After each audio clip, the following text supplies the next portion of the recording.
Picture a sun-drenched Cornish cliff, where the charming Nick Buckley laughs off a bullet that nearly takes her life. But as Hercule Poirot unravels a chilling web of staged accidents, bullets, falling frames, tampered brakes, and a hidden stash of cocaine, a darker truth emerges. Nick's not the victim. She's the mastermind, orchestrating a deadly plot to murder her cousin Maggie for a secret fortune. With time running out, Poirot's little gray cells race to expose her cunning before another life is lost. Dive into Peril at End House, where deception hides in plain sight. Chapter 1. The Cornish Cliff. The late afternoon sun hung low over the Cornish coast, painting the cliffs of St. Lou with a burnished glow that shimmered on the restless sea below. The terrace of the majestic hotel, perched high above the waves, was a haven of quiet elegance, its white linen tablecloths fluttering gently in the breeze. Hercule Poirot, the fastidious Belgian detective, sat at a corner table, his small, precise hands cradling a cup of coffee. His neatly waxed mustache gleamed, and his patent leather shoes caught the light with a mirror-like sheen. Beside him, Captain Arthur Hastings, his loyal friend and chronicler, leaned back in his chair, his face softened by the contentment of a holiday well begun. "Mon ami," said Poirot, his green eyes glinting with a hint of mischief. "Is it not perfect? This moment, the sea, the sun, the order of a well-served coffee. Yet, I confess, I am restless. The little gray cells, they demand occupation." Hastings chuckled, his good-natured face creasing. "You're on holiday, Poirot. Surely even you can enjoy a week without a mystery." Poirot's lips twitched in a faint smile, but his gaze wandered to the terrace's edge, where a group of young people laughed and chattered. Among them was a young woman, her dark hair tousled by the wind, her movements quick and graceful as she waved to a companion. She wore a bright red scarf, loosely knotted, and her laughter carried a carefree note that drew Poirot's attention. There was something about her, a vitality, perhaps, or a shadow beneath it, that piqued his curiosity as she approached their table. Her step light but purposeful, she paused, catching Poirot's scrutiny. "You're staring, monsieur?" she said, her voice teasing but not unkind. "Do I have jam on my face?" Poirot rose, bowing with his characteristic flourish. "Mademoiselle, I am Hercule Poirot, and I assure you, it is not jam but your charm that arrests my attention. May I have the honor of your name?" She laughed, a sound like breaking glass, sharp yet pleasant. "Magdala Buckley, but everyone calls me Nick. I live up at End House, that crumbling pile on the cliff." She gestured toward a weathered manor visible in the distance, its chimneys stark against the sky. "You're the detective, aren't you? I've heard of you, solving murders and such." Poirot inclined his head modestly, while Hastings, ever eager, leaned forward. "Indeed he is, Miss Buckley. The finest mind in Europe, if I may say." Nick's eyes sparkled with amusement. "Well, I hope St. Lou proves dull for you, Mr. Poirot. No murders here, just sea air and gossip." She turned to leave, but as she did, a sharp crack split the air. A chip of stone flew from the low wall beside her, and Nick stumbled, catching herself on a chair. "Good heavens!" Hastings exclaimed, leaping to his feet. "Was that a gunshot?"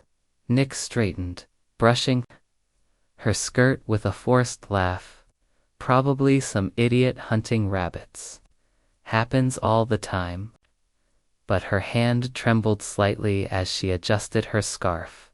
Poirot, however, was already at the wall, his small frame bent over the spot where the stone had chipped.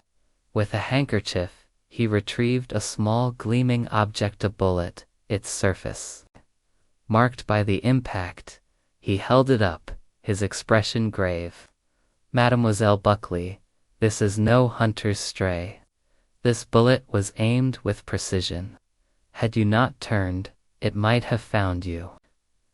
Nick's smile faltered, but she waved a dismissive hand. "Nonsense. Who'd want to shoot me? I'm nobody special, just a girl with a leaky roof and too many bills." Her tone was light, but her eyes darted to the cliffs beyond, as if searching for an unseen watcher. Poirot's gaze followed hers, his mind already turning. "Mademoiselle, I do not believe in accidents where bullets are concerned. Will you permit me to inquire further?" She hesitated, then shrugged. "If you must, but you'll find it's nothing. Come to End House tomorrow, see for yourself. I'm having tea with a few friends. You and Captain Hastings are welcome." As she walked away, her red scarf fluttering like a warning flag, Poirot returned to his seat, his coffee forgotten. "Hastings," he said softly, "there is something here that does not fit. The young lady is too quick to dismiss. The bullet, it was no mistake. We are not on holiday any longer." Hastings frowned, his honest face troubled. "You think someone's trying to kill her, but why? She seems so lively." Poirot twirled his mustache, his eyes narrowing. "Lively, yes. But beneath the laughter, mon ami, there is something hidden. The little gray cells, they are awake now. And they tell me this Mademoiselle Nick is at the center of a puzzle we must solve." The sun sank lower, casting long shadows across the terrace. The sea whispered below, and Poirot, his mind alight with suspicion, knew that their quiet holiday had ended before it had truly begun. Chapter 2. The first warning. The morning sun cast a pale, silvery light over the Cornish cliffs, softening the rugged edges of St. Lou's coastline. Hercule Poirot, immaculate in a light gray suit, his cane tapping rhythmically on the gravel path, walked beside Captain Hastings toward End House. The air was crisp with salt and the faint tang of seaweed, and the distant cry of gulls punctuated the stillness. Poirot's eyes, sharp as ever, scanned the horizon, but his thoughts were fixed on the bullet from the previous day, a bullet that, to his meticulous mind, was no mere accident. "Really, Poirot," Hastings said, his voice tinged with exasperation, "you're making too much of this. A stray shot, that's all it was. Miss Buckley herself said so. She's a spirited girl, not the sort to be frightened by a bit of bad luck." Poirot's lips curved in a faint, enigmatic smile. "Mon ami, you are charmed by Mademoiselle Nick's vivacity, and that is well. But Hercule Poirot does not believe in luck where bullets are concerned. A shot that grazes a wall so close to a young lady's head, Nan, it is not chance, it is intention." They approached End House, its weathered stone facade looming against the cliff's edge. The manor was grand in its decay, with ivy creeping over cracked cornices and windows that sagged under the weight of neglect. Yet there was a certain charm in its dilapidation, a testament to a family's faded glory. Nick Buckley stood at the gate, her red scarf from the previous day replaced by a green one, knotted carelessly at her throat. She waved, her smile bright but fleeting, as if it masked some private unease. "Mr. Poirot, Captain Hastings, you've come to inspect my crumbling "Empire," she called, her voice light but with an edge that Poirot noted. "Come in, come in. I've got the kettle on, and my friends are here though, I warn you, they're a mixed bunch." She led them through a creaking oak door into a drawing room that smelled of old wood and sea air. The furniture was mismatched, velvet sofa fraying at the seams, a mahogany table scarred with age, but the room was warm with the glow of a fire. 4 people awaited them, and Poirot's keen eyes assessed each in turn, cataloging details with the precision of a watchmaker. Charles V's, Nick's cousin, stood by the window, his posture stiff and his face pale. A solicitor by trade, he had the air of a man who preferred ledgers to laughter, his grey suit as sober as his expression. Beside him, lounging on the sofa, was Frederica Rice, known as Freddie, her blonde hair catching the light like spun gold. Her beauty was striking, but her eyes were shadowed, and her fingers toyed nervously with a cigarette. Jim Lazarus, an art dealer with a boyish grin and a tailored jacket, hovered near Freddie, his gaze protective yet anxious. Lastly, Ellen, the housekeeper, bustled in with a tea tray, her sturdy frame and plain dress contrasting with the room's faded opulence. Her eyes, though deferential, held a quiet sharpness that Poirot did not miss. "Welcome to my circus," Nick said, flopping into an armchair with theatrical ease. "Charles, my cousin, who thinks I'm a financial disaster. Freddie, my dearest friend, who's far too glamorous for St. Lou. Jim, who's in love with Freddie and won't admit it. And Ellen, who keeps this place from falling apart. Say hello, everyone." Charles nodded curtly. Freddie offered a languid smile, and Jim laughed, though his eyes lingered on Freddie. Ellen murmured a polite greeting and retreated to the corner, her hands folded neatly. Poirot, settling into a chair, declined tea but accepted a biscuit, which he examined with mild suspicion before setting it aside. "Mademoiselle Buckley," he began, his voice smooth but firm, "I must speak of yesterday's incident. The bullet was no accident. I have examined it, and it was fired from a pistol, not a rifle, as one might expect from a hunter. The angle suggests it came from the cliff above the terrace. Someone wished you harm." Nick laughed, a brittle sound that echoed in the room. "Oh, Mr. Poirot, you're too dramatic. It was probably some local boy playing with his father's gun. I'm not important enough to be a target." Poirot's eyes narrowed, his mustache twitching. "And yet, mademoiselle, you are not surprised. A bullet passes within inches of your life, and you dismiss it."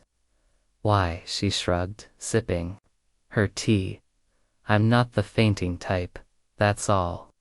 Life's too short to fuss over near misses." Hastings, ever gallant, leaned forward. "Still, Miss Buckley, you must be careful. Poirot's right, someone might be after you." Nick's gaze flickered, and for a moment Poirot glimpsed something, fear, perhaps, or calculation, before her smile returned. "If it'll make you happy, I'll keep an eye out. But let's not ruin tea with talk of bullets." The conversation turned to lighter matters, St. Lou's summer visitors, the latest London gossip, but Poirot's attention remained fixed on Nick. Her charm was effortless, yet he sensed a performance, as if she were playing a part. He steered the talk back to her life, probing gently. "Mademoiselle, you have lived at End House long. It is a fine house, but it requires much to maintain, Nan." Nick sighed, her fingers tracing the rim of her cup. Forever it feels like it's been in the family for generations, but it's a money pit. Father left debts, and I'm barely keeping the roof on. Charles is always nagging me to sell, but I can't. It's home. Charles stirred, his voice low but precise. It's not practical, Nick. The repairs alone would bankrupt you. I've advised you to invest what's left elsewhere, always. The lawyer, Nick teased, but her tone held a barb. Freddie, lighting another cigarette, spoke up, her voice husky. Nick's too stubborn to give up End House. It's her castle, isn't it? Jim grinned, leaning back. A castle with a view, at least.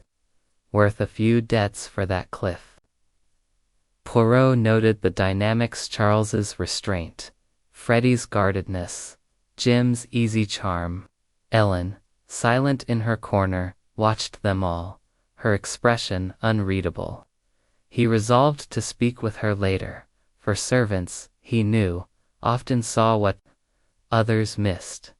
As tea ended, Nick rose, stretching. Come see the garden, Mr. Poirot. It's the one thing I've kept up. She led them outside, where roses bloomed in tangled profusion along a path to the cliff's edge.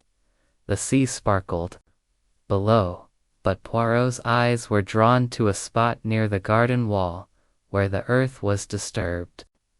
He knelt, his gloved fingers brushing the soil. Curious, he murmured, retrieving a small, metallic object, a spent cartridge case, half buried. This is recent, mademoiselle. From the same pistol, I wager. Nick's face paled, but she recovered quickly. Probably from that shot yesterday. The wind carries all sorts of rubbish here. Poirot pocketed the cartridge, his mind racing. Perhaps, but I think, mademoiselle, you have not told me all.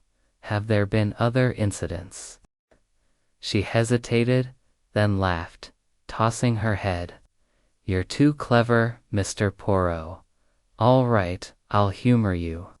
A few days ago, a boulder rolled down the cliff while I was walking, nearly squashed me, and last week, my car's brakes felt odd. But it's nothing, really, just bad luck. 3 incidents in a week. Poirot's voice was sharp now, his eyes boring into hers. Nan, mademoiselle, this is no luck, this is a pattern. Someone wishes you dead. Hastings gasped.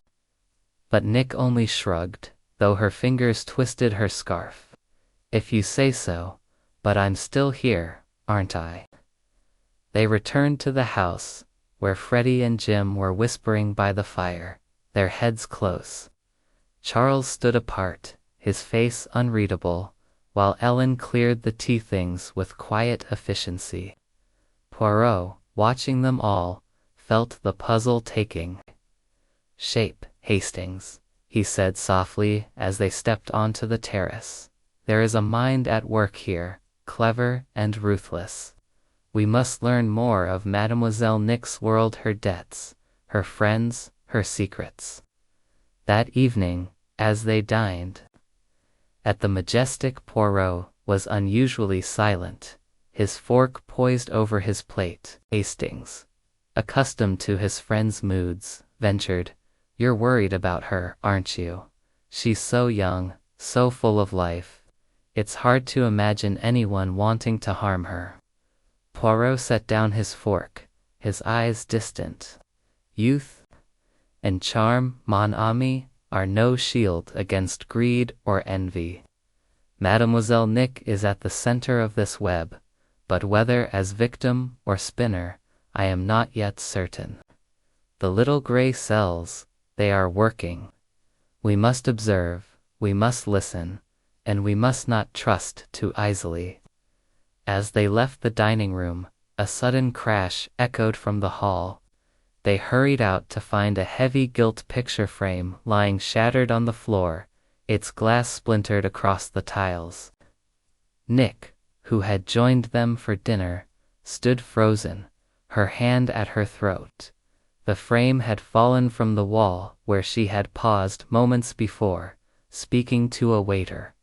"Good Lord," Hastings cried, "that could have killed you." Nick's laugh was strained, her eyes wide. "My luck's holding, it seems. Just an old frame giving up the ghost." Poirot knelt beside the wreckage, his gloved fingers tracing the wall's mounting. "The nail, it is loose, but not by time alone. It has been tampered with, mademoiselle. This is no accident." Nick's face drained of color, but she forced a smile. "You're determined to make me a damsel in distress, Mr. Poirot?" "Be fine. I always am." As she walked away, her step less certain than before, Poirot turned to Hastings, his voice low. "For incidents now, mon ami, the net tightens, but around whom? We must act quickly, for the next time, Mademoiselle Nick's luck may run out." They returned to their rooms, the seas murmur a restless undertone to Poirot's thoughts. The cartridge, the boulder, the brakes, the frame all pointed to a calculated menace, yet Nick's nonchalance troubled him. Was she truly so fearless, or was there something more, a secret she guarded, a role she played?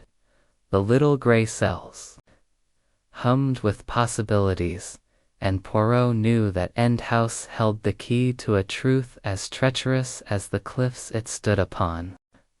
Chapter 3. The shadow of motive. The morning mist clung to the cliffs of St. Lou, veiling Endhouse in a spectral haze that seemed to mirror the uncertainty clouding Hercule Poirot's thoughts. He stood at the window of his room at the majestic hotel, his small, neat figure silhouetted against the gray light, his hands clasped behind his back. The bullet, the loosened nail, the tales of a boulder and tampered brakes, these incidents formed a pattern, yet the motive eluded him, like a shadow flitting just beyond reach. Captain Hastings, seated at a small table, sipped tea and watched his friend with a mixture of admiration and impatience. "Poirot," Hastings ventured, setting down his cup. "You're brooding again. Miss Buckley's had a string of bad luck." "I'll grant you, but surely it's not as sinister as you make out. She's a charming girl, full of life. Who could want her dead?" Poirot turned, his green eyes sharp as cut glass. "Charm, mon ami, is a mask that many wear. Mademoiselle Nick is indeed full of life, but also, I suspect, full of secrets. The little gray cells, they whisper that we must look beyond her laughter to find the truth. Today, we begin in earnest."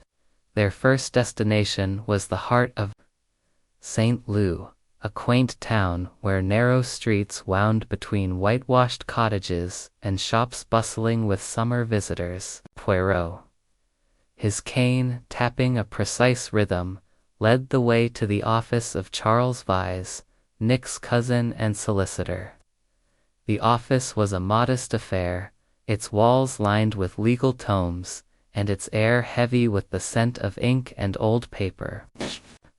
Rose from his desk as they entered, his face pale and his manner formal, though a flicker of unease crossed his eyes. "Mr. Poirot, Captain Hastings," he greeted, gesturing to two chairs. "I assume this is about Nick." She mentioned the incident at the hotel. A troubling business, but surely an accident.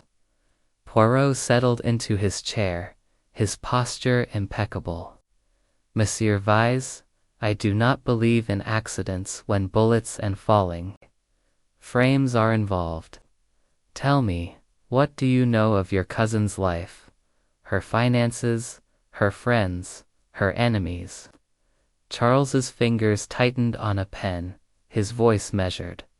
"Nick is impulsive, end house is a drain on her resources to the hilt, and her father's debts still linger.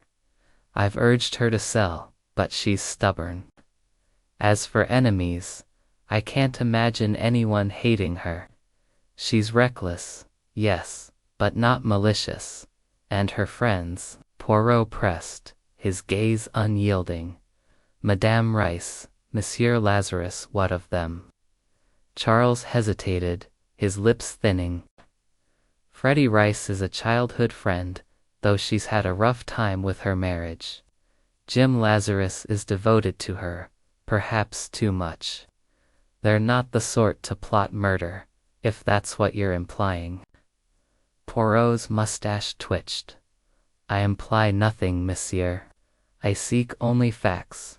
And you, as her cousin, what do you gain if Mademoiselle Nick meets with misfortune? Charles flushed, his voice sharp. If you're suggesting I'd harm her, you're mistaken. My inheritance from her estate is negligibly a few £100, hardly worth a crime. I'm her solicitor, Mr. Poirot. My duty is to protect her interests. Poirot inclined his head, his expression unreadable. Bon, then you will not object to my inquiries. Tell me, has Mademoiselle Nick made a will? Charles nodded, reluctant. Yes, recently. She left everything to me, but it's mostly end house and its debts. Hardly a fortune. They left the office, Poirot's mind turning over Charles's words. The solicitor's reserve intrigued him. Was it loyalty or something more guarded? Hastings, walking beside him, shook his head. He seems decent enough, Poirot, a bit stiff, but no murderer. Perhaps, mon ami, Poirot replied, his voice soft. But decency is a cloak that can hide many things. We must learn more, there. Next stop was a small garage on the edge of town, where a grizzled mechanic named Tom Pierce wiped his hands on a rag as he recounted the state of Nick's car.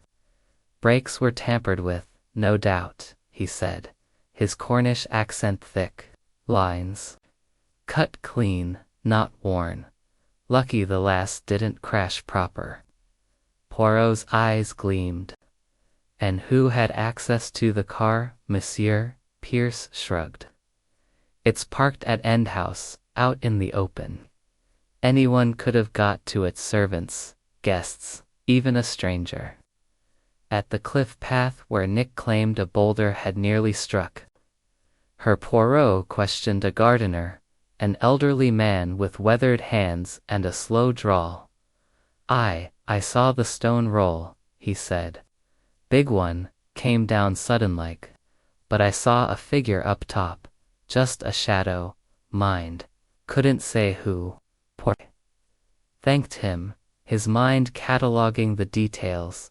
A cut brake line, a dislodged boulder, a bullet, a loosened frame. Each incident was deliberate, yet Nick's survival seemed almost too perfect. He murmured to Hastings, the pattern, it is too neat, almost as if it were designed to be seen. Back at the Majestic, they found Nick on the terrace, sketching the sea with a pencil and pad. Her green scarf fluttered, and her smile was as bright as ever, though Poirot noted a faint tension in her posture. Mr. Poirot, have you solved my mystery yet? She teased, setting aside her sketch. Not yet, mademoiselle, he replied, seating himself beside her. But I am curious. You have told me of 3 incidents, perhaps 4, yet you remain unafraid. Why? Nick's laugh was light, but her eyes darted to the cliffs. I suppose I'm just not the worrying kind. Besides, I've got no enemies. Who'd bother with me? Poirot leaned forward, his voice gentle but probing. And your friends? Madame Rice, Monsieur Lazarus, do they share your troubles? Nick's fingers paused on her pencil. Freddie's got her own problems, her husband's a brute, but she won't leave him. Jim's sweet, always helping out. They're good people, Mr. Poirot. And your cousin, Monsieur V's. He speaks of your debts. Is Endhouse such a burden? She sighed, her smile fading. It's a millstone, but it's mine. Charles wants me to sell, but I can't let it go. It's all I have left of my family. Poirot nodded, his mind racing. Her debts, her defiance, her circle of friends all were pieces of a puzzle that refused to cohere. He rose, bowing slightly. Mademoiselle, I urge you to be cautious. And if there is more you have not told me, I beg you to speak. The truth, it is your best defense. Nick's eyes met his, and for a moment Poirot thought he saw a flicker of something guilt, perhaps, or fear before her smile returned. You're sweet to worry, Mr. Poirot. I'll be fine. As they walked back to their rooms, Hastings shook his head. She's so young, Poirot. It's hard to believe anyone could want her dead. Maybe it's just a series of coincidences. Poirot stopped, his cane tapping the ground sharply. Coincidences, mon ami? Nan, Hercule Poirot, does not believe in coincidences. There is a mind behind these acts, a mind that calculates and conceals. We must find the motive, for it is the key to the shadow that stalks Mademoiselle Nick. That evening, as they dined, Poirot's thoughts turned inward. The financial strain of Endhouse, Charles's modest inheritance, Freddie's troubled marriage, Jim's devotion, all were threads in a tapestry he could not yet read, and Nick herself, her nonchalance, her quick laughter. Was she a victim? Or something more? The little gray cells hummed, sensing a truth buried beneath her charm, waiting to be unearthed. They retired early, but Poirot's mind was far from rest. He stood at his window, gazing at the dark cliffs where Endhouse loomed, like a sentinel. The shadow of motive, he murmured to himself. It is there, in what is not said, that we will find the answer. Chapter 4. The sunken cloth. The morning broke over St. Lou with a restless energy. The sea churning below the cliffs, as if echoing the disquiet in Hercule Poirot's mind. He stood on the balcony of the majestic hotel, his small hands adjusting his tie with meticulous care, his eyes fixed on the distant silhouette of Endhouse. The incidents surrounding Nick Buckley, a bullet, a loosened frame, a dislodged boulder, tampered brakes formed a mosaic of menace, yet the central piece, the why, remained elusive. Captain Hastings, emerging from their shared sitting room, joined him, his face clouded with concern. Poirot, you were up half the night, pacing, Hastings said, his tone half admonishing. What's got you so worked up? Miss Buckley's still in one piece, after all. Poirot turned, his green eyes glinting like polished jade. For now, mon ami, but the net tightens, and I fear the next strike may not miss. We must act swiftly. Today, we return to Endhouse, and we shall see what secrets it yields.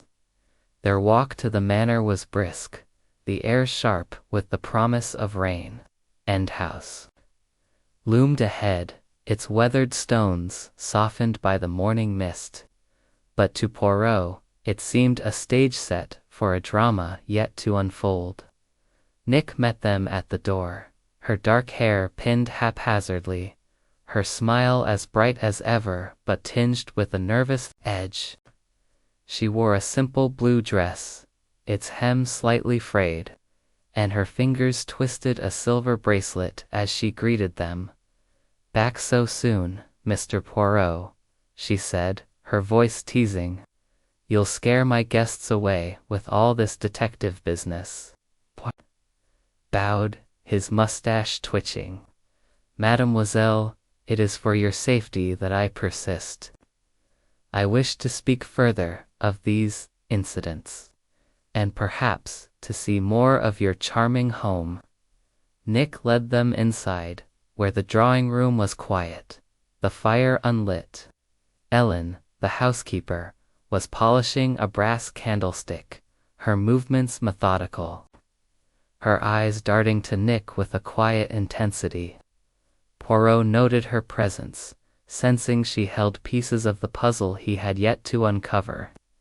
Nick gestured to a tray of coffee, but Poirot declined, his attention drawn to a photograph on the mantel. Younger Nick with a girl of similar age, both laughing on a sunlit beach. "My cousin Maggie," Nick said, following his gaze. "She's coming to stay tomorrow. Sweet girl, but dreadfully proper. You'll like her, Captain Hastings, she's just your type." Hastings flushed, but Poirot's interest sharpened. "This Maggie, she is close to you, mademoiselle, like a sister," Nick replied, her tone softening. "She's from Yorkshire, engaged to some dull vicar, always fussing over me, saying I take too many risks." Poirot filed this away, his mind turning to the dynamics of Endhouse. He excused himself to examine the garden again, leaving Hastings to chat with Nick. Outside, he retraced the path to the cliff's edge, where the boulder had fallen. The ground was still scarred, the earth churned where the stone had rolled. He knelt, his gloved fingers sifting through the soil, but found nothing new. The cartridge from the previous day, now safely in his pocket, weighed on his thoughts. It was a clue, but to what? As he returned to the house, a commotion erupted from the road below. A small crowd had gathered near the cove, their voices carrying on the wind. Poirot hurried down, Hastings and Nick following.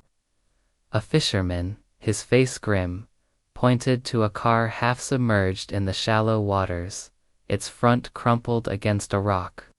"It's Miss Buckley's," he said. "Went off the road this morning, lucky she got out." Nick, pale but composed, nodded. "I was driving to town. The brakes failed again, and I swerved. Managed to jump clear before it hit the water." Hastings gripped her arm, his voice urgent. "My dear girl, this is madness. You must leave Endhouse at once." Poirot, however, was already at the water's edge, his eyes scanning the wreck. "Mademoiselle, you will permit me to examine the car before it is moved." Nick shrugged, her nonchalance strained. "Go ahead. It's ruined anyway." With the fisherman's help, Poirot waded to the vehicle, his shoes regrettably damp, but his focus unshaken. The car was a battered Morris, its hood crumpled, its interior sodden. He climbed inside, ignoring the water soaking his trousers, and methodically searched the dashboard, seats, and floor. Beneath the driver's seat, his fingers brushed a metal panel, slightly ajar. With a gentle tug, he opened a small compartment, revealing a waterproof packet wrapped in oilcloth. Inside was a white powder, crystalline and unmistakable. "Not sugar, Hastings," Poirot murmured, slipping the packet into his pocket. He emerged, his face grave. "Mademoiselle Buckley, do you know what this is?" Nick's eyes widened, but she shook her head. "No idea. Something the last owner left, maybe." Poirot's gaze held hers, searching for truth. "This is cocaine, mademoiselle. A dangerous substance, and not something one finds by chance." You have no knowledge of it. None, she said firmly, though her fingers tightened on her bracelet. I don't touch that sort of thing. The fisherman and his mates towed the car to shore, and Poirot instructed them to leave it untouched. For the police, as they returned to End House, he walked in silence, his mind racing. Cocaine suggested a darker undercurrent to Nick's world smuggling. Perhaps, or a connection to someone desperate enough to kill. But why plant it in her car? Was it a distraction, or a deeper clue? Back in the drawing room, Nick poured herself a brandy, her hands steady but her eyes avoiding Poirot's. Hastings, hovering protectively, tried to lighten the mood. You're remarkably calm, Miss Buckley. Most people would be in pieces after a crash like that. Nick smiled, a brittle edge to it. I'm used to close calls, Captain. Besides, I've got Mr. Poirot to play knight in shining armor. Poirot did not smile. Mademoiselle, I must ask again. Have you enemies? Someone who might wish you harm, or profit from your misfortune? Nick sipped her brandy, her gaze distant. I've told you, no one. I owe a few debts, but nothing worth killing over. Maybe it's just fate having a laugh. Fate does not cut brake lines, Poirot said sharply, nor does it fire bullets or loosen frames. You must leave End House, mademoiselle. It is not safe. Nick's laugh was sharp now, almost defiant. Leave, and let whoever's doing this win. No, thank you. This is my home, and I'm staying. Poirot studied her, his mind cataloguing her defiance, her quick recovery, her refusal. To yield, was it courage, or something more calculated? He excused himself to speak with Ellen, finding her in the kitchen, her hands busy with a tray of scones. Madame Ellen, he began, his voice gentle, you have served Mademoiselle Nick long. 10 years, Ellen replied, her tone guarded, but polite. Since she was a girl. And these incidents, the bolder the breaks, have you seen anything unusual? A stranger, perhaps, or a change in the household? Ellen's hands paused, her eyes meeting his briefly. I keep to my work, sir, but Miss Nick's been restless lately. More visitors than usual. Mrs. Rice, Mr. Lazarus, and she's been short of money, always has been. But she's a good girl, for all her wild ways. Poirot nodded, sensing Ellen's loyalty but also her restraint. She knew more, he was certain, but would not speak freely. He thanked her and returned to Hastings, who was pacing the terrace. Poirot, this cocaine business is serious, Hastings said, his voice low. Do you think Nick's mixed up in something criminal? Poirot's eyes narrowed. It is possible, mon ami. The powder is a clue, but to what? A smuggling ring? A personal vice?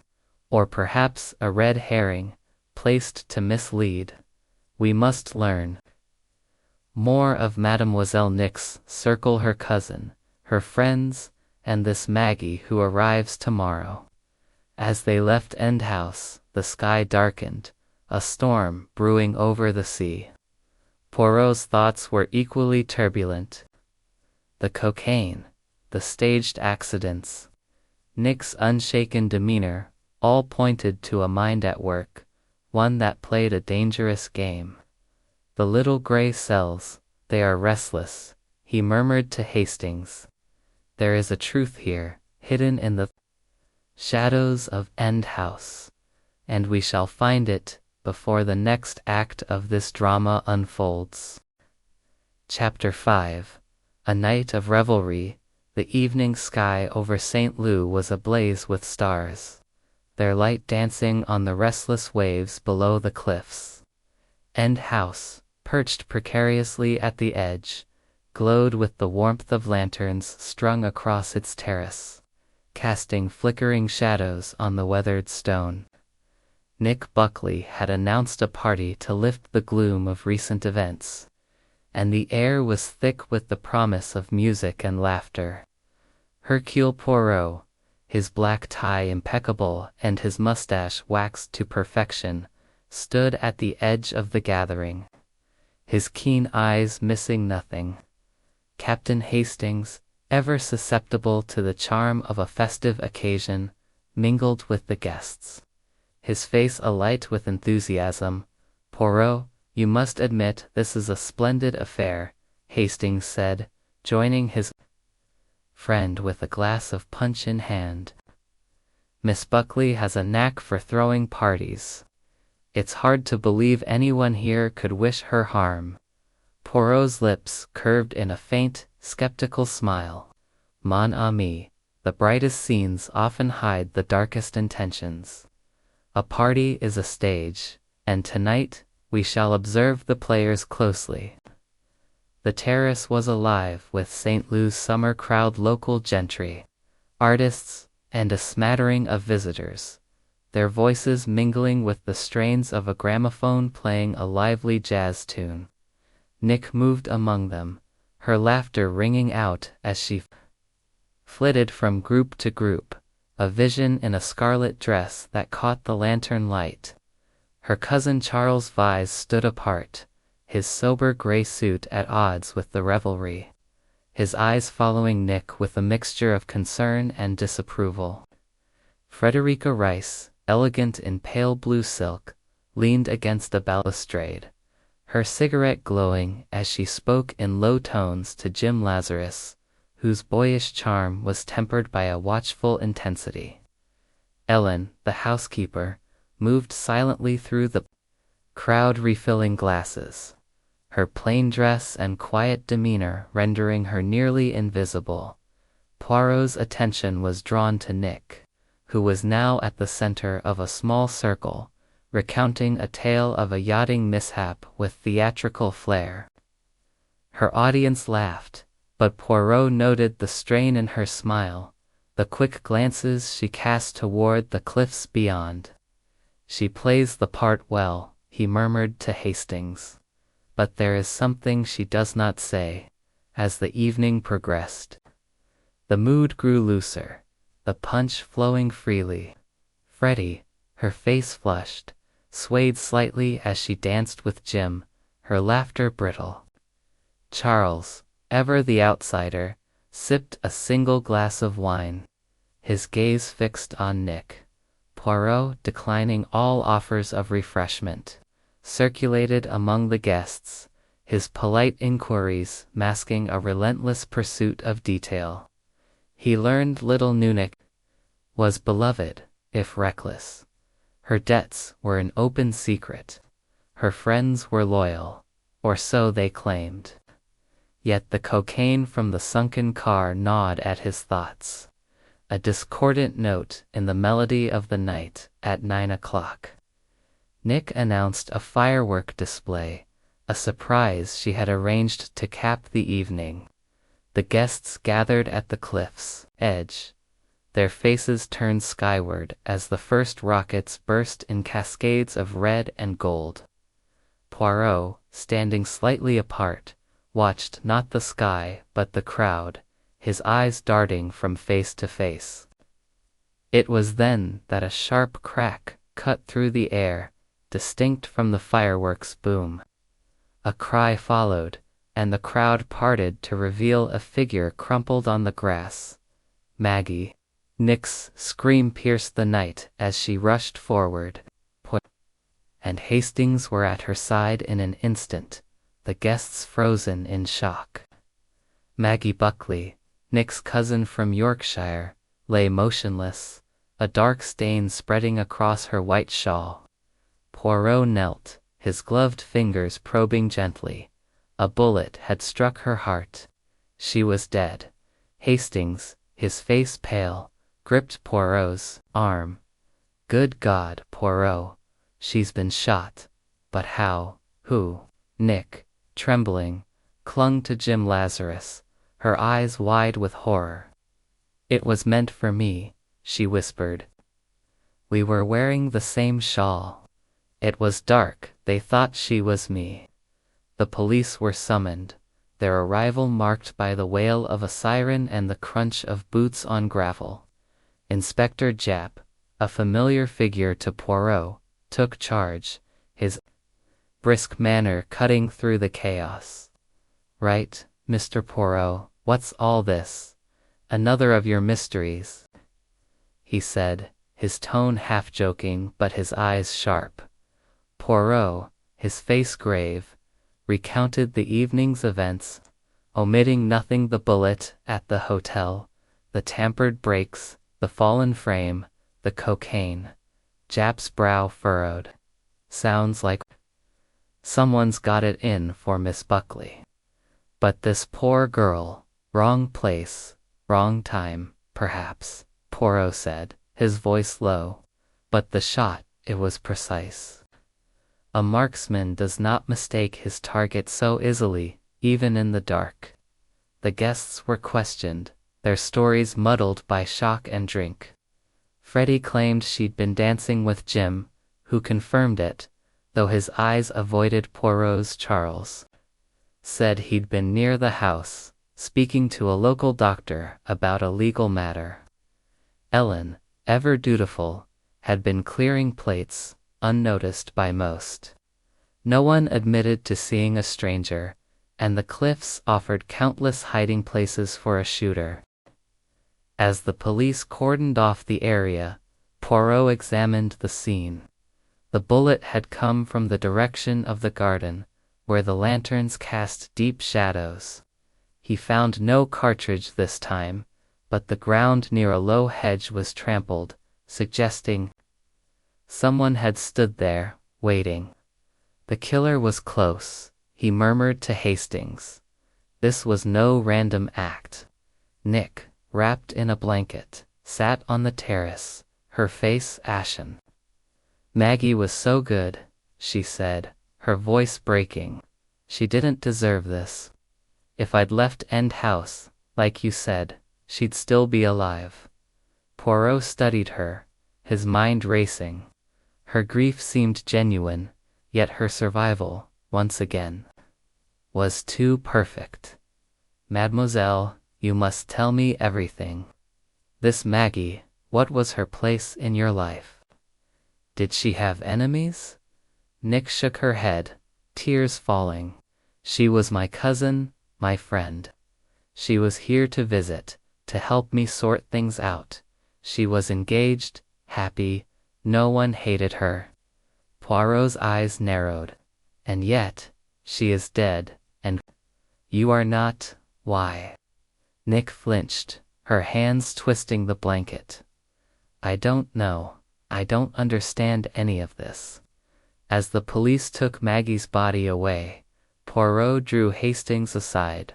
Mon ami, this changes everything.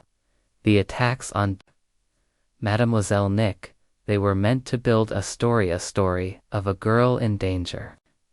But Maggie's death, it is the true crime. We must find why she was the target. Hastings, shaken, nodded.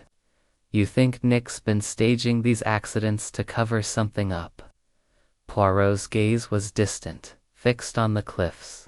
It is possible the cocaine, the incidents, now this murder, they are threads in a tapestry of deception. We must unravel it, and quickly, before the killer strikes again. The party dispersed, the guests retreating into the night, their laughter replaced by whispers of fear. Poirot remained on the terrace, the sea's murmur a somber backdrop to his thoughts. Maggie's death was no mistake, he was certain. The shawl, the darkness, they were excuses, not explanations.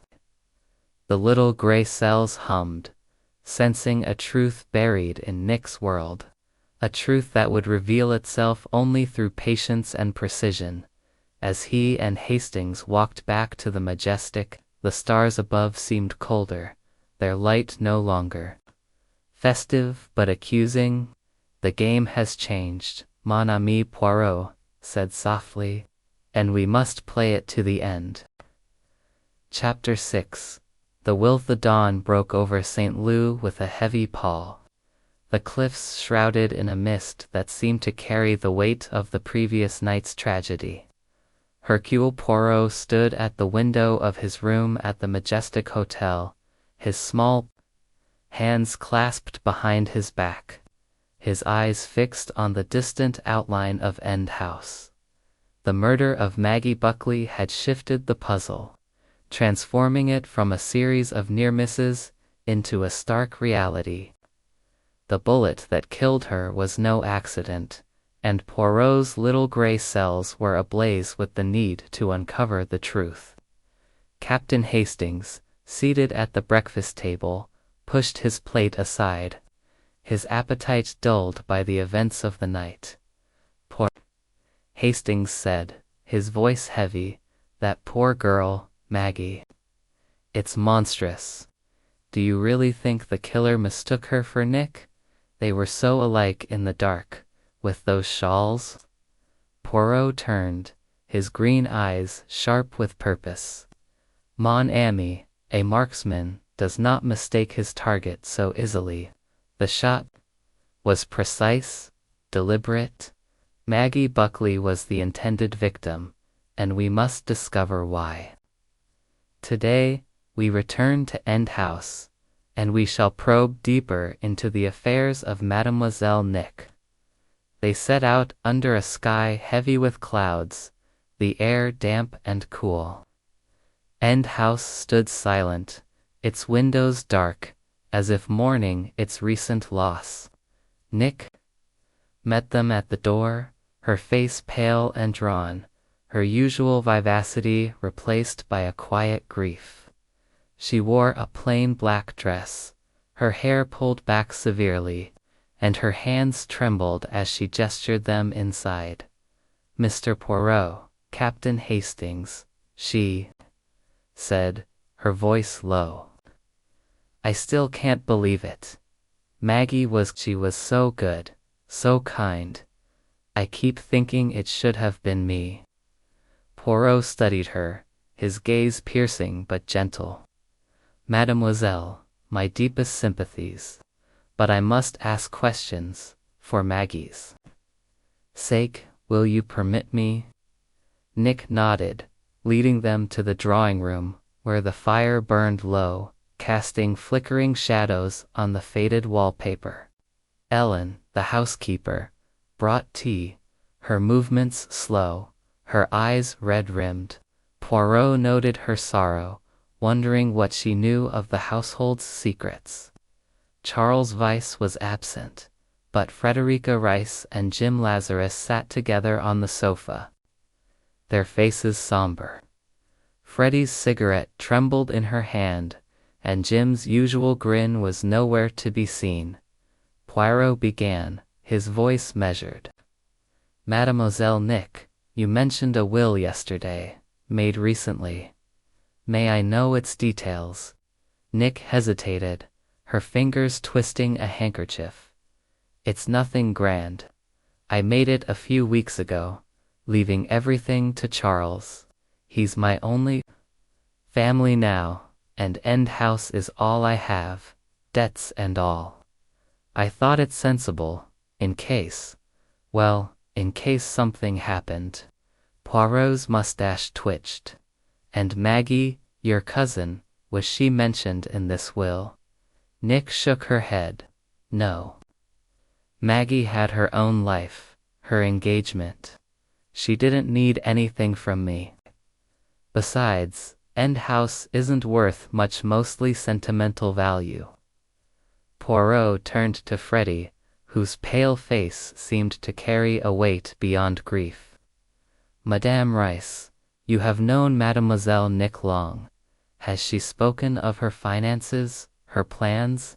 Freddie exhaled a plume of smoke, her voice husky. "Nick's always been careless with money. Throws parties she can't afford, keeps this place going on fumes. but she's generous to a fault. Maggie was like her, always fussing over Nick's recklessness. Jim nodded, his hand brushing Freddy's. Nick's a dreamer. Mr. Poirot, she loves End House too much to let it go, even if it's falling apart. Poirot's eyes narrowed. And you, Monsieur Lazarus, you have lent her money, Nan. Jim flushed, his jaw tightening, a bit here and there. She's good for it, or she will be. I don't hold it over her. Poirot filed this away, turning back to Nick. Mademoiselle, tell me more of Maggie. Her life, her plans, her connections. Nick's eyes filled with tears, but she spoke steadily. Maggie was my opposite, steady, sensible. She lived in Yorkshire, engaged to a vicar named Robert. She came to visit because she was worried about me, said I was living too fast. We were close, like sisters. She had no enemies, Mr. Poirot. None. Poirot leaned forward, his voice soft but insistent. And yet, she is dead. Why, mademoiselle? What did Maggie know, or have, that made her a target? Nick's hands clenched, her voice rising. I don't know. I've told you everything. Maybe it was a mistake. Maybe they wanted me. Non. Poirot interrupted, his tone sharp. This was no mistake. The bullet was meant for Maggie. We must find what connected her to this house, to you. The room fell silent, the weight of his words settling over them. Freddie stubbed out her cigarette, her movements jerky, while Jim stared at the floor. Ellen, clearing the tea tray, paused, her eyes meeting Poirot's for a fleeting moment before she retreated to the kitchen. Poirot rose, his cane tapping the floor. Mademoiselle, I must examine Maggie's belongings. She arrived yesterday. Where are her things? Nick led them to a small guest room upstairs, its window overlooking the cliffs. Maggie's suitcase lay open on the bed, its contents neatly arranged: a few dresses, a Bible, a photograph of a young man in clerical attire. Poirot examined each item with care, his gloved fingers deft. In a side pocket, he found a letter, its envelope addressed to Maggie in a neat, feminine hand. He opened it, scanning the contents. My dear Maggie, it read, I'm in such a mess, but I've a plan to fix it. Come to End House, I need you. Don't tell anyone, please, Nick. Poirot's eyes gleamed. A plan, mademoiselle? What was this plan you spoke of to Maggie? Nick, standing in the doorway, paled. I don't remember writing that. I was probably just asking her to visit, to cheer me up. I've been so worried about money. Poirot pocketed the letter, his mind racing. And yet, you did not mention this plan before. It is curious, Nan. We shall speak more of it later. As they descended the stairs, Inspector Japp arrived, his face grim. Mr. Poirot, we've got the ballistics report. The bullet that killed Miss Maggie came from a different pistol than the one fired at the hotel. 2 weapons, 2 shooters, maybe. This is getting complicated. Poirot nodded, his thoughts swirling. Or one mind, using 2 tools to confuse us. Mercy, Inspector. I shall need to see Maggie's family records. There may be something in her past that explains this. Japp agreed, promising to send the information. As he left, Poirot turned to Hastings, who was visibly shaken. Poirot, this is getting darker by the minute. Maggie seemed so innocent. What could she have done to deserve this? Poirot's gaze was distant, fixed on the sea beyond. Innocent? Perhaps, but caught in a webknot of her making.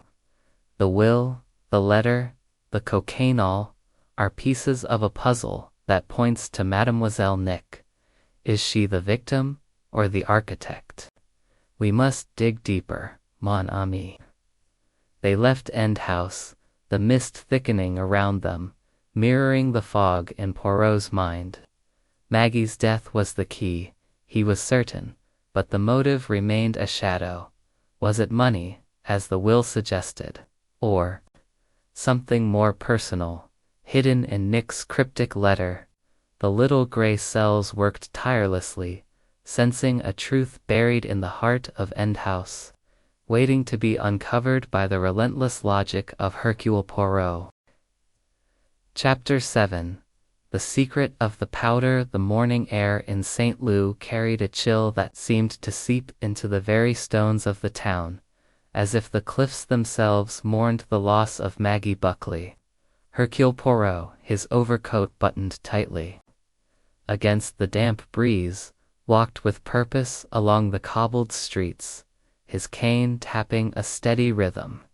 Captain Hastings, at his side, wore a troubled expression, his thoughts still tangled in the horror of the previous night's murder. The discovery of cocaine in Nick Buckley's sunken car had added a sinister layer to the puzzle, and Poirot's mind was alight with possibilities, each more troubling than the last. Poirot, Hastings said, breaking the silence, this cocaine business is beyond the pale. Do you think Nick's involved in something illegal? She doesn't strike me as ginger a drug like that. Tit's too fantastic to think she'd be caught up in trafficking. Poirot's eyes narrowed, his mustache twitching slightly. Mon ami, appearances can deceive, and Mademoiselle Nick is a master of them. The cocaine is a clue, but whether it points to her guilt or another's, we must determine. Let us proceed methodically. Their destination was a discreet chemist's shop tucked away in a quiet corner of St. Lou, its windows fogged with condensation from the damp air. The chemist, a wiry man named Mr. Hargreaves, greeted them with a nod, his hands stained with faint traces of chemicals. Poirot wasted no time. Monsieur, I have a sample of a substance found in a motor car. I require your analysis. It is urgent. Hargreaves, accustomed to discreet inquiries, took the packet of white powder Poirot had retrieved from Nick's car. After a brief examination under a magnifying lens and a chemical test, he confirmed Poirot's suspicion. Cocaine, Mr. Poirot. High grade, likely smuggled. Not the sort of thing you'd find in a lady's car by chance. Poirot's expression remained impassive, though his mind raced. Merci, Monsieur Hargreaves. Your discretion is appreciated. He pocketed the results, his thoughts turning to the implications. Cocaine suggested a criminal undercurrent, but was Nick a participant or a pawn? The question gnawed at him as they left the shop and headed toward End House. The manor stood silent, under the gray sky, its windows like eyes watching their approach. Nick was in the drawing room, sorting through a pile of papers, her face pale but composed. She rose as they entered, her black dress a stark contrast to her usual vibrancy. Mr. Poirot, Captain Hastings, she said, her voice steady but strained. Any news? Have you found who did this to Maggie? Poirot bowed slightly, his eyes searching hers for any flicker of deceit. We progress, mademoiselle. But I must ask difficult questions. The substance in your car, cocaine, can you explain its presence? Nick's eyes widened, her hand pausing on a letter she held. Cocaine, I told you, I've no idea how it got there. Someone must have planted it, someone who wants me dead. Her denial was firm, but Poirot noted the slight tremor in her fingers. He pressed gently. Mademoiselle, this is no small matter. Cocaine suggests connections to dangerous circles. Have you dealings with such people? Nick's laugh was sharp, almost bitter. Me, I'm in debt, not in the drug trade. If it was in my car, it's not mine, I swear it. Poirot inclined his head, his mind cataloguing her response. Her innocence was plausible, yet her quick dismissal of every incident bullet, frame, boulder, brakes, and now this felt too polished, too rehearsed. He resolved to probe further, but first, he wished to see Maggie's belongings again, hoping for another clue. Nick led them to the guest room, where Maggie's suitcase remained untouched. Poirot's gloved fingers moved with precision, re-examining the items he had seen before. In a small, locked diary, tucked beneath a folded shawl, he found an entry that caught his attention. Maggie had written, "Nick's in trouble more than she lets on." She spoke of a scheme to save Endhouse, but it sounds dangerous. I must talk her out of it. Poirot's eyes gleamed. A scheme, mademoiselle. You wrote to Maggie of a plan.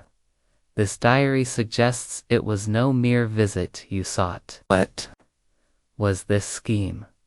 Nick's face tightened, her voice low. I was desperate, Mr. Poirot. Endhouse is drowning in debt. I might have mentioned some foolish idea to Maggie selling heirlooms, perhaps, but nothing criminal. I was upset when I wrote that letter. It meant nothing. Her words were earnest, but Poirot's instincts stirred. The diary, the cocaine, the murder all pointed to a deeper game. He excused himself to speak with Ellen, finding her in the pantry, her hands busy with jars of preserves. Madame Ellen, he began, his tone gentle but firm, you knew Maggie. Did she ever speak of Nick's troubles, or this scheme? Ellen's hands stilled, her eyes wary. Miss Maggie was worried. Sir, said Miss Nick was mixing with a fast crowd, Mrs. Rice especially. She thought Nick was planning something reckless to save the house, but she didn't say what. Poirot thanked her, his mind turning to Frederica Rice. Her nervous demeanor, her rumored troubles, could she be the link to the cocaine? He sought her out at her lodgings, a small cottage near the harbor. Freddie, pale and drawn, sat by a window, her cigarette smoldering. Madame Rice, Poirot said, his voice smooth, the cocaine in Mademoiselle Nick's car. You have a reputation, shall we say, for certain habits. Can you explain? Freddie's eyes flashed, her voice sharp.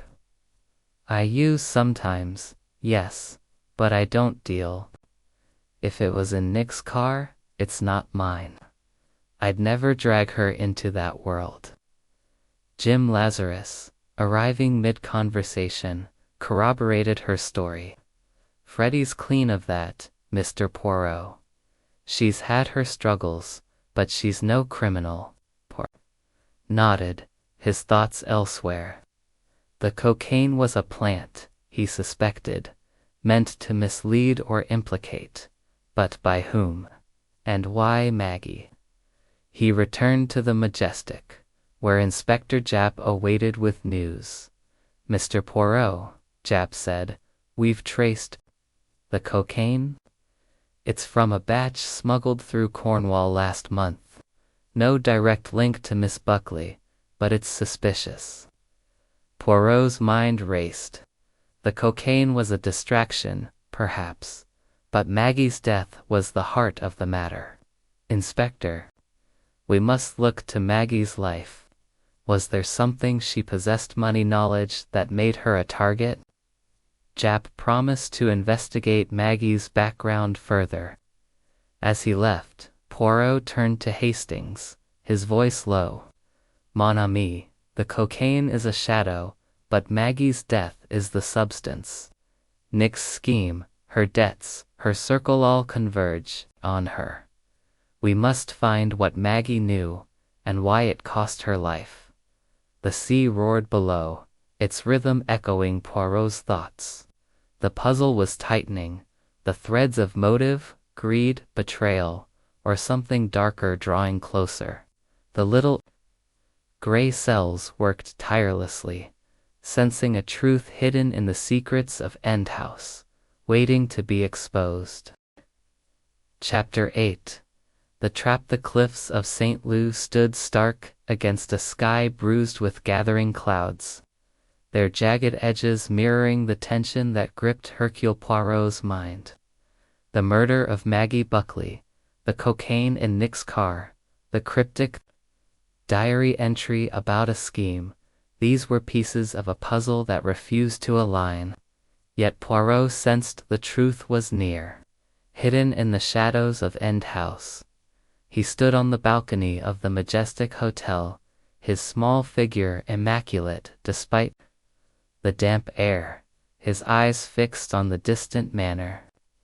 Captain Hastings, pacing behind him, broke the silence with a note of frustration. "Poirot, this case is a tangle," Hastings said, his hands thrust into his pockets. "Maggie's dead, Nick's dodging bullets, and now this cocaine business. Are we dealing with a drug ring, a jealous rival, or what? And Nick, she's so spirited. Could she really be involved?" Poirot turned, his green eyes gleaming with a quiet intensity. "Mon ami, Mademoiselle Nick is the pivot of this mystery.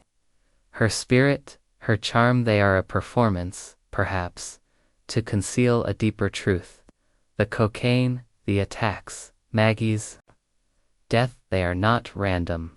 They are a design, and today we shall test its maker." Poirot's plan was simple yet bold, to set a trap for Nick, to provoke a reaction that might reveal her role. He had begun to suspect that the attempts on her life were staged, a smokescreen to mask Maggie's murder. The motive eluded him, but Maggie's diary and the forged will hinted at a financial gain tied to her death. He needed proof, and he needed it soon. They set out for End House under a sky that threatened rain, the wind carrying the Thames of salt and seaweed. Nick met them at the gate, her face pale but her smile defiant, as if she refused to let grief or fear dim her light. She wore a gray sweater and skirt, her hair loose, and her eyes held a flicker of wariness as she greeted them. "Mr. Peril, Captain Hastings," she said, her voice light but strained. "Back to play detective again. I'm afraid there's nothing new, unless you count my nerves, which are shot." Poirot bowed, his manner courteous but calculated. "Mademoiselle, I have news that may interest you. I believe I am close to identifying your would-be killer, but I need your help to confirm my suspicions.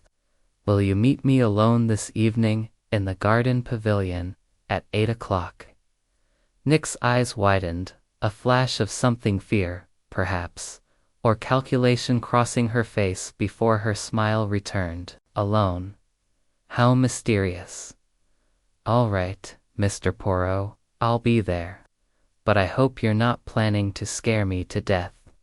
Poirot's lips twitched. "Nan, mademoiselle, I seek only the truth."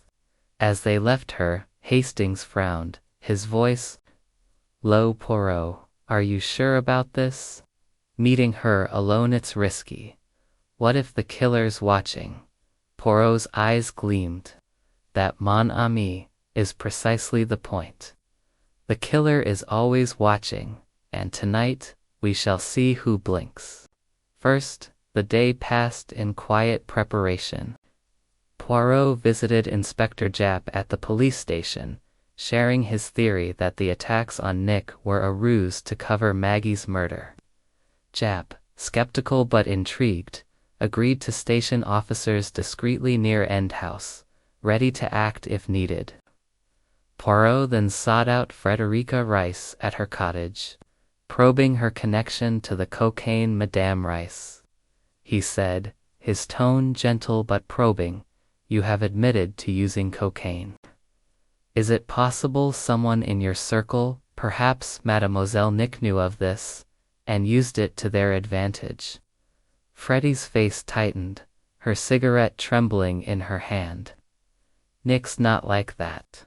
She's reckless, yes, but not a criminal. If that cocaine was in her car, someone put it there to frame her or me." Jim Lazarus, ever her shadow, nodded. "Nick's in over her head, Mr. Poirot, but she's no drug runner. I'd stake my life on it." Poirot thanked them, his mind noting their loyalty but questioning its depth. The cocaine, he was increasingly certain, was a distraction, planted to muddy the waters. But by whom, and why Maggie? As evening fell, the storm clouds broke, a light rain pattering on the cliffs. Poirot and Hastings arrived at End House, where the pavilion, a small, ivy-covered structure at the garden's edge, stood shrouded in mist. Poirot had instructed Hastings to remain hidden nearby, watching for any unexpected visitors. At precisely 8, Nick appeared, her raincoat glistening, her face pale under a wide-brimmed hat. "Well, Mr. Poirot," she said, her voice teasing but tense, "what's this secret you've got? Have you caught my phantom assassin?" Poirot stood beneath the pavilion's roof, his hands clasped behind his back. "Mademoiselle, I have found a clue, a gun, hidden in the garden hedge. It matches the bullet that killed Maggie. I believe it belongs to your would-be killer." Nick's smile faltered, her eyes narrowing. "A gun, where is it?" Poirot's gaze was unyielding. "I have it safe, mademoiselle. But I wished to see your reaction. You are not surprised, I think." Nick laughed, a sharp, nervous sound. "Of course I'm surprised. A gun in my garden. That's madness. Show it to me." Poirot shook his head, his voice soft but firm. "There is no gun, mademoiselle. It was a test. And you have betrayed yourself. Your calm, your amusement, they are not the reactions of a woman in fear for her life." Nick's face hardened, her hands clenching. "What are you saying, Mr. Poirot? That I'm making it all up? That's absurd." Poirot stepped closer, his eyes boring into hers. "Nan, mademoiselle, I say that you staged the attacks on yourself, the bullet, the frame, the boulder, the brakes, to create a story of danger. But Maggie's death was no act. You killed her to secure something. She possessed—" "What was it?" Nick's composure cracked, her voice rising. "You're insane. Maggie was my cousin, my friend. I'd never hurt her." Before Poirot could respond, a rustle in the bushes made them turn. Hastings emerged, his face flushed. "Poirot, I saw someone, a shadow, moving toward the cliff." "They're gone now." Poirot's eyes gleamed. "Bon, the trap has stirred the wasp's nest. Mademoiselle, you will remain here, under watch. We are not finished." As they escorted Nick back to the house, Poirot's mind raced. Her reaction, then defensive, confirmed his suspicions. The attacks were a charade, but Maggie's murder was real, and Nick was at its heart. The shadow Hastings saw suggested an accomplice, or perhaps a witness. The little gray cells hummed, sensing the truth was close. Waiting to be seized. Back at the majestic, Poirot confided in Hastings. Mon ami, Mademoiselle Nick is clever, but not clever enough. She killed Maggie for a reason, perhaps an inheritance. Perhaps something Maggie knew. We must find the final piece, and we must find it soon. The rain fell harder, the sea roaring below, as if urging Poirot to unravel the secrets of End House before another life was lost. Chapter 9. The sunken car revisited. The rain had ceased by morning, leaving St. Lou bathed in a pale, watery light that did little to dispel the chill clinging to the cliffs. Hercule Poirot, his overcoat buttoned tightly and his hat tilted against the lingering damp, stood at the edge of the cove where Nick Buckley's car had plunged into the shallows. The memory of the cocaine packet, hidden in a secret compartment, gnawed at his thoughts. A discordant note in the symphony of clues surrounding Maggie Buckley's murder. Captain Hastings, beside him, rubbed his hands against the cold, his face etched with unease. "Poirot," Hastings said, his voice low, "your trap last night shook Nick, no doubt. But accusing her of murder, it's a leap even for you. She's so young, so vibrant. Could she really be so calculating?" Poirot's green eyes gleamed, his mustache twitching faintly. "Mon ami, youth and vibrancy are no shield against ambition or desperation. Mademoiselle Nick's performance is masterful, but the little gray cells see through it. The attacks on her life, they are too perfect, too theatrical. Maggie's death, however, is the truth beneath the lie. We must find what links them." Their purpose that morning was to re-examine the wrecked car, now towed to a nearby shed at Poirot's insistence. The fisherman who had pulled it from the cove, a grizzled man named Tregarth, met them there, his hands stained with engine oil. "She's a sorry sight," he said, gesturing to the crumpled Maurice, its paint dulled by seawater. "Police had a look, but they didn't find much beyond what you did." Poirot nodded, his cane tapping the ground. "Mercy, Monsieur, but Hercule Poirot sees where others do not. You will permit me another inspection." Tregarth shrugged, stepping aside.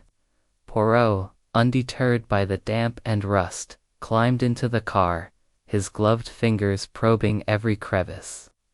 The secret compartment beneath the driver's seat, where he had found the cocaine, was empty now, its contents with the police. But Poirot's instincts told him there was more to uncover. He examined the dashboard, the glove box, the seams of the upholstery, his movements precise and methodical. At the rear, beneath a sodden floor mat, he found a small, watertight metal case, its surface scratched but intact. With a quiet exclamation, he pried it open, revealing a single document, a handwritten will dated a month prior, naming Nick Buckley as the sole beneficiary of Margaret Buckley's estate. The signature, in Maggie's hand, was clear, but the ink and paper bore subtle signs of tampering, detectable only to Poirot's trained eye. "Hastings," he said, holding up the document, "this is no coincidence. A forged will, hidden in a car meant to sink into the sea. It is the key to Maggie's death." Hastings peered over his shoulder, his eyes wide. "Good Lord, Poirot, Maggie's estate. But Nick said Maggie had nothing, no money, no assets." Lips curved in a grim smile. "And yet, this document suggests otherwise. We must learn what Maggie stood to inherit, and why Nick would kill to claim it." They left the shed, the will safely in Poirot's pocket, and headed to End House. Nick was in the garden, pruning roses with a distracted air. her black dress replaced by a green sweater that seemed too bright for her somber mood. She straightened as they approached, her smile forced. "Mr. Poirot, Captain Hastings," she said, brushing dirt from her hands. "More questions? I'm afraid I'm all out of answers." Poirot's gaze was unyielding. "Mademoiselle, we have found something in your car, a will, naming you as Maggie's heir. Can you explain this?" Nick's face paled, her hands freezing mid. "A will? I will? I didn't know Maggie had made one. She never told me." Poirot stepped closer, his voice soft but piercing. "This document is a forgery, mademoiselle, hidden in a car you claim was sabotaged. Why would someone plant such a thing, unless to secure a motive for murder?" Nick's eyes flashed, her voice rising. "You're accusing me again. I loved Maggie. I'd never hurt her, and I don't need her money. I've got enough troubles with my own debts." Poirot studied her, noting the tremor in her voice, the quick glance toward the house. "Then you will not object if I speak to your cousin Charles. He is a solicitor, Nan. He may know of Maggie's affairs." Nick shrugged, her composure fraying. "Go ahead. Charles is in town, at his office. But you're wasting your time." They found Charles Vyse at his desk, surrounded by legal papers, his face drawn with fatigue. He rose as they entered, his manner formal but strained. "Mr. I heard about your meeting with Nick last night. You think she's involved in Maggie's death?" Poirot produced the forged will, laying it before Charles. "Monsieur Vyse, this was found in Mademoiselle Nick's car. It names her as Maggie's heir. What do you know of Maggie's estate?" Charles's eyes widened as he scanned the document, his fingers tightening on the edge of his desk. "This is news to me. Maggie never mentioned a will, but there was a rumor from a distant relative in Yorkshire. An aunt, recently deceased, left a modest fortune to Maggie to be inherited upon her marriage.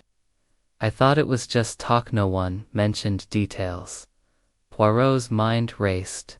A fortune, tied to Maggie's engagement, would explain much, and if Maggie died before her marriage, who would inherit? Charles hesitated, his voice low. "I'm not certain. The aunt's estate was complicated trusts conditions. I'd need to see the documents. But Nick, she knew Maggie was close to marrying. She was desperate for money." Poirot's eyes gleamed. "Desperate enough, perhaps, to forge a will and stage a series of attacks to mask a murder." Charles paled, his voice barely a whisper. "She's my cousin, Mr. Poirot. I can't believe she'd go that far, but she's been reckless, secretive. I've suspected something was wrong." Poirot thanked him, his thoughts crystallizing. The forged will, hidden in the car, was Nick's insurance, a way to secure Maggie's inheritance if her plan succeeded. The cocaine, he now believed, was a deliberate misdirection, planted to suggest a drug-related motive and divert suspicion from the true crime. As they left Charles's office, Hastings shook his head, his voice troubled. "Poirot, this is monstrous. Nick, killing her own cousin for money? It's hard to fathom." Poirot's cane tapped the cobblestones, his voice firm. "Greed, mon ami, can twist even the brightest heart. Mademoiselle Nick is clever, but she has overreached. The will, the cocaine, the staged attacks, they are her creation, designed to hide Maggie's murder. But we are close now, very close." They returned to the Majestic, where Poirot penned a note to Inspector Japp, requesting a thorough check of Maggie's aunt's estate. The sea roared below, its rhythm echoing the urgency in Poirot's mind. The puzzle was nearly complete, but one question remained: how to prove Nick's guilt beyond doubt. The little gray cells hummed, sensing the final act approaching, as the cliffs of St. Loup stood silent, guarding their secrets. Chapter 10: The Final Confrontation. The late afternoon sky over St. Loup hung heavy with clouds, casting a somber pall over the cliffs and lending End House an air of foreboding, as if it sensed the reckoning to come. Hercule Poirot, his small frame clad in an immaculate black suit, stood in the drawing-room of the majestic hotel, his hands clasped behind his back, his green eyes alight with the clarity of a puzzle nearing its solution. The forged will, the cocaine, the staged attacks on Nick Buckley, and the murder of Maggie Buckley all pointed to a single mind orchestrating a deadly charade. Captain Hastings, pacing the room, broke the silence, his voice tinged with unease. "You're certain it's Nick?" he said, his brow furrowed. "She's so young, so full of life. To think she'd kill her own cousin, it's almost too much to believe." Poirot's mustache twitched, his voice calm but resolute. "Mon ami, the heart can be as cunning as it is vibrant. Mademoiselle Nick has woven a tapestry of deception, but tonight we shall unravel it. I have summoned all to End House, and there we shall expose the truth." The plan was set. Poirot had arranged a gathering at End House under the pretense of sharing new evidence in Maggie's murder. Inspector Japp, informed of Poirot's suspicions, would attend with officers discreetly positioned outside. Charles Vyse, Frederica Rice, Jim Lazarus, and Ellen the housekeeper had been invited, each unaware of the trap Poirot had laid. The forged will, now in Japp's custody, was the cornerstone of his case, but Poirot needed Nick's reaction to seal her guilt as evening fell. The sea's restless murmur underscored their walk to End House. The manor's windows glowed faintly, like eyes watching their approach. Nick greeted them at the door, her face pale but her smile defiant, her green dress a stark contrast to the morning black she had worn days before. "Mr. Poirot, Captain Hastings," she said, her voice light but edged with tension, "you've got everyone in a tizzy with this mysterious summons. What's it all about?" Poirot bowed, his manner courteous but unyielding. "Mademoiselle, all will be revealed. Let us join the others." In the drawing-room, the atmosphere was taut. Charles stood by the fireplace, his face drawn, his solicitors calm fraying at the edges. Freddie, her cigarette smoldering, sat rigidly on the sofa, her eyes darting to Jim, who hovered protectively beside her. Ellen, ever the silent observer, stood near the door, her hands folded, her expression unreadable.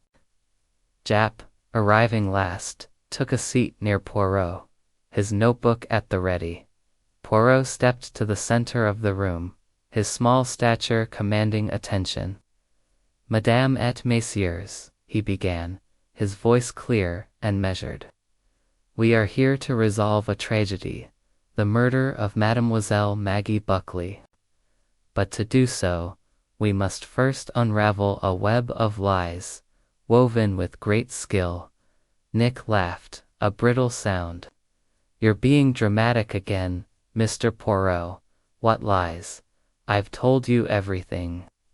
Poirot's eyes locked onto hers. "Nan, mademoiselle.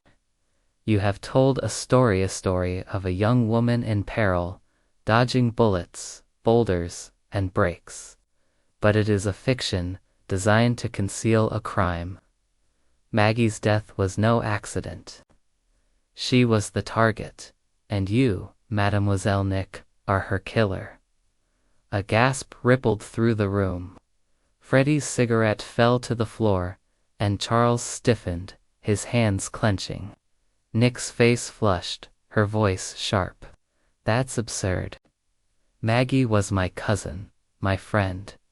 Why would I hurt her? Poirot raised a hand, silencing her. Let us begin with the facts. The bullet at the Majestic Hotel, the loosened picture frame, the boulder, the tampered breaks, these were not attempts on your life, mademoiselle. They were staged by you, to create the illusion of danger. You wished us to believe you were the victim, to divert suspicion from the true crime. He turned to the others, his voice steady. Maggie Buckley was to inherit a fortune from a distant aunt, a sum tied to her impending marriage. You, Mademoiselle Nick, knew this.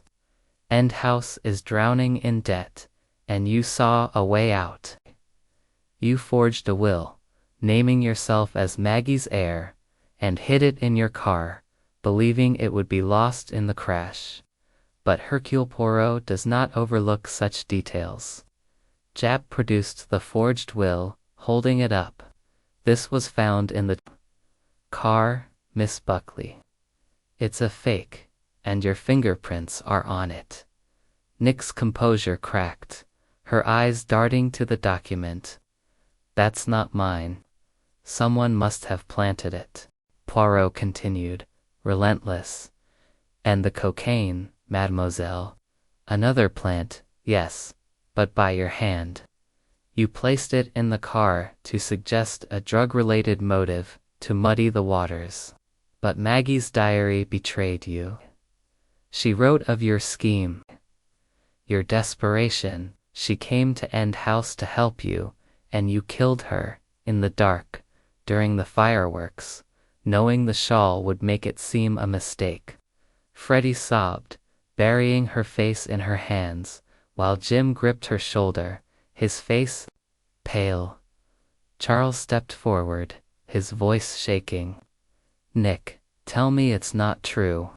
You couldn't have done this. Nick's laugh was venomous now, her eyes blazing. You're all fools. I loved Maggie. I'd never hurt her. You've got no proof, just your precious little gray cells.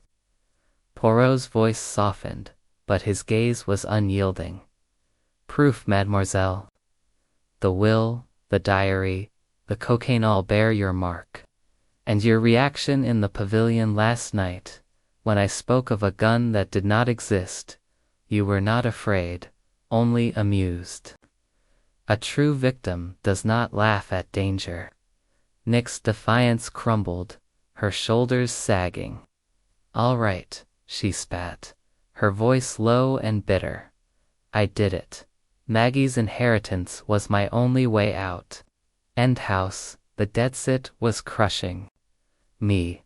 I staged the attacks to make it look like I was in danger, so no one would suspect me when Maggie died. I thought I could make it look like an accident, a mistake. But you meddling little man, you ruined everything. Jap signaled to his officers, who stepped forward, their handcuffs glinting. Freddie wept openly now, and Jim stared at Nick, his face a mask of shock. Charles turned away, his head bowed. Ellen, silent until now, murmured, "Poor Miss Maggie," her voice heavy with sorrow. As Nick was led away, Poirot turned to Hastings, his expression somber. It is done, mon ami. The truth is revealed, but it brings no joy. Greed has destroyed. Two lives Maggie's, and Nick's own. The sea roared below, its rhythm a mournful echo of the tragedy that had unfolded. Endhouse stood silent, its secrets laid bare, as Poirot's little gray cells rested, their work complete. Chapter 11. The aftermath. The morning sun broke through the clouds over St. Lou, casting a hesitant light on the cliffs, as if reluctant to illuminate the sorrow that lingered in the wake of Nick Buckley's confession. Hercule Poirot sat in the dining room of the majestic hotel, his coffee untouched, his small hands folded neatly on the table. The triumph of unravelling the mystery brought him no satisfaction. The loss of Maggie Buckley and the betrayal of Nick weighed heavily on his precise mind.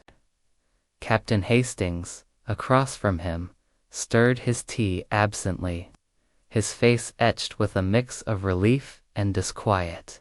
"Poirot," Hastings said, his voice subdued, "you were right about Nick, but it's hard to take in. She seemed so full of life. So innocent. How did you know it was her all along?" Poirot's green eyes flickered, his mustache twitching faintly. "Mon ami, it was not knowledge at first, but suspicion. The little gray cells, they see patterns where others see chaos. Mademoiselle Nick's survival was too perfect, her fear too polished. The attacks, the bullet, the frame, the boulder, the breaks were too theatrical, too convenient. Maggie's death, however, was the truth beneath the performance." He leaned back, his voice soft but deliberate. "Consider the clues. The forged will, hidden in the car, pointed to a motive: money, the lifeblood of Endhouse's survival. The cocaine was a clever distraction, meant to suggest a criminal underworld, but it bore Nick's fingerprints. Maggie's diary, with its talk of a scheme, revealed Nick's desperation, and her reaction in the pavilion when I spoke of a non-existent goon." She laughed, Hastings, not with fear, but with amusement. "A true victim does not laugh at death." Hastings shook his head, his honest face troubled. "But to kill her own cousin, Poirot, it's monstrous. And for what? A crumbling house and a bit of money." Poirot's gaze drifted to the window, where the sea sparkled under the clearing sky. "Greed, mon ami, is a poison that blinds even the brightest heart." Nick loved Endhouse, not as a home, but as a symbol of her pride, her identity. Maggie's inheritance was her escape from ruin, and she crafted a deadly play to secure it. But she underestimated Hercule Poirot. Their conversation was interrupted by the arrival of Inspector Japp, his face weary but satisfied. He pulled up a chair, his notebook tucked under his arm. "Well, Mr. Poirot, you've done it again. Nick's in custody, and she's not talking much, but the evidence is ironclad. The forged will, the cocaine, her prints, it's enough to put her away." "For good," Poirot nodded, his expression somber. "And the aunt's estate, Inspector? Have you confirmed Maggie's inheritance?" Japp flipped open his notebook. "Aye, it's as you suspected. Maggie was due a tidy some £20,000, tied to her marriage. The aunts will stipulate it went to Maggie's next of kin if she died unwed. Nick, as her closest cousin, stood to gain it all. She forged the will to make it explicit, in case the estate's terms were contested." Hastings let out a low whistle. £20,000. No wonder she went to such lengths. Poirot's eyes narrowed. "It is not the amount, mon ami, but the desperation." Nick was drowning in debt, her pride chained to Endhouse. She saw no other way. Japp leaned forward, his voice low. "One thing puzzles me, Mr. Poirot. That shadow Hastings saw in the garden during your trap. Any idea who it was? An accomplice, maybe?" Poirot shook his head. "Nan, Inspector, I believe it was no accomplice, but a witness, perhaps Ellen, the housekeeper, who saw more than she admitted. Or it could have been a local, drawn by curiosity. It matters little now. Nick acted alone in the murder, though her friends may have suspected her troubles. After Japp left, Poirot and Hastings walked to End House one final time, at Charles Vyse's request. The manor was quiet, its halls empty without Nick's vibrant presence. Charles met them in the drawing-room, his face pale but resolute. "Mr. Poirot," he said, his voice steady, "I've decided to keep End House. It's what Nick would have wanted, before. Before all this, I'll settle the debts, restore it. For Maggie's memory, if nothing else." Poirot inclined his head, approving. "A noble choice, Monsieur Vyse.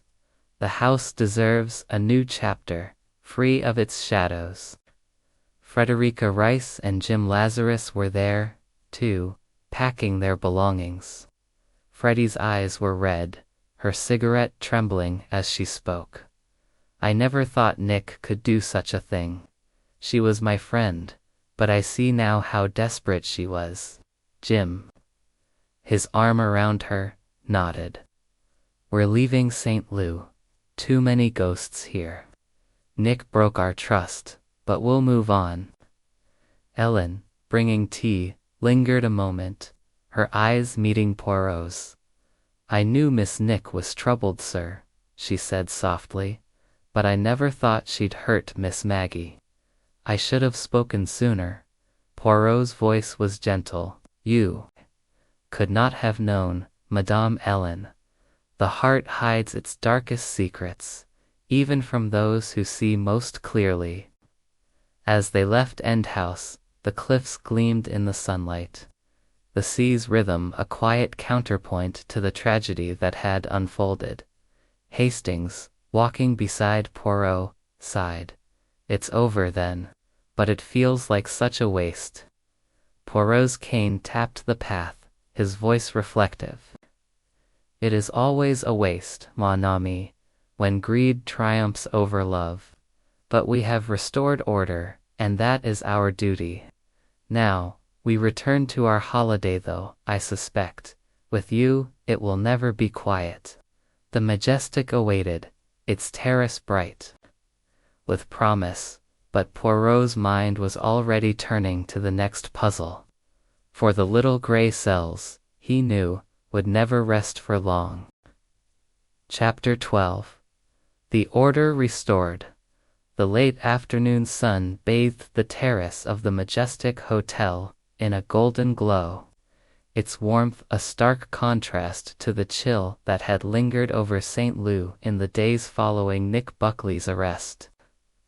Hercule Poirot sat at his usual corner table, his small hands cradling a cup of coffee, his patent leather shoes gleaming with their customary polish.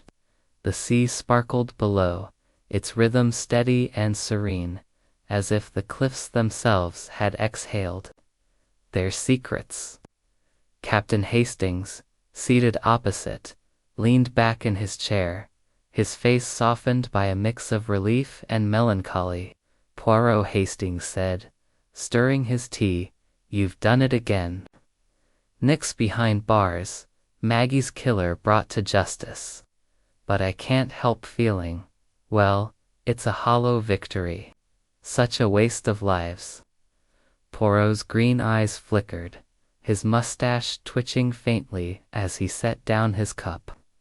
"Mon ami, the triumph of truth is never hollow, though it may be tinged with sorrow. Mademoiselle Nick chose her path, driven by greed and pride. Maggie's death was a tragedy, but we have restored order, and that is the duty of Hercule Poirot." He leaned forward, his voice reflective. "Consider, Hastings, the elegance of her plan.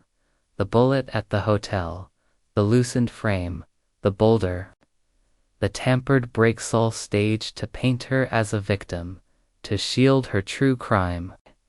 the cocaine, a clever misdirection to suggest a darker motive, and the forged will, hidden in the car, meant to secure Maggie's inheritance.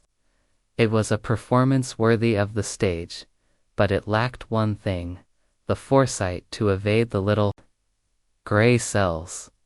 Hastings shook his head, his honest face troubled. She was so young, so full of charm. To think she'd kill her own cousin for money, it's almost too much to grasp. Poirot's gaze drifted to the horizon, where End House stood silent, its silhouette softened by the fading light. Greed, mon ami, is a shadow that darkens even the brightest heart. Nick loved End House not as a home, but as a symbol of her identity, her defiance against ruin. Maggie's fortune was her escape, and she wove a deadly web to claim it. But every web has a flaw, and we found it. Their conversation paused as a waiter brought fresh coffee, the aroma mingling with the salt air. Poirot sipped delicately, his mind retracing the case. The clues had been subtle but clear. Nick's unshaken demeanor after each attack, the forged will's careful concealment, the diary's hint of a scheme. Maggie's murder, timed during the chaos of the fireworks, was meant to pass as a mistake, the shawl a convenient excuse. Yet the precision of the shot betrayed its intent, and Nick's reaction in the pavilion, amused, not afraid, sealed her guilt. Inspector Japp joined them, his step brisk, despite the long hours of paperwork that followed Nick's arrest. "Mr. Poirot," he said, pulling up a chair, "the case is airtight. Nick's confessed to everything: staging the attacks, planting the cocaine, forging the will. She thought she'd outsmart us all, but you saw through her from the start." Poirot inclined his head, his expression modest. "Not from the start, Inspector, but from the moment I saw her laugh at danger. A true victim fears, but Mademoiselle Nick performed. The little gray cells, they do not miss such things." Japp chuckled, flipping open his notebook. "The aunt's estate is being sorted. Maggie's £20,000 will go to her fiancé the vicar, now that Nick's out of the picture. Charles Vyse is taking on End House's debts, determined to keep it standing. Decent chap, if a bit stiff." Poirot nodded, his thoughts drifting to the others. Frederica Rice and Jim Lazarus had left St. Lou, their faith in Nick shattered, their futures uncertain. Ellen, the housekeeper, would remain at End House, her quiet loyalty a steady anchor for Charles. The manor, once a stage for tragedy, would find new life, free of Nick's shadow. Hastings sighed, setting down his cup. "It's over, then. But I can't help wondering, could we have saved Maggie if we'd acted sooner?" Poirot's voice was gentle but firm. "Non mon ami. Maggie's fate was sealed when Nick chose her path. We did what we could, we brought justice, and that is enough. Now, we must look forward to the next puzzle that awaits." The sun dipped lower, casting long shadows across the terrace. The sea's murmur was a quiet promise of peace, and Poirot, his coffee finished, rose with a small smile. "Come, Hastings, our holiday resumes, but I suspect it will not be long before the little gray cells are called to action once more. For a detective's work, it is never truly done." As they walked into the hotel, the cliffs of St. Lou stood sentinel, their secrets laid bare, and order, as Poirot preferred, was restored.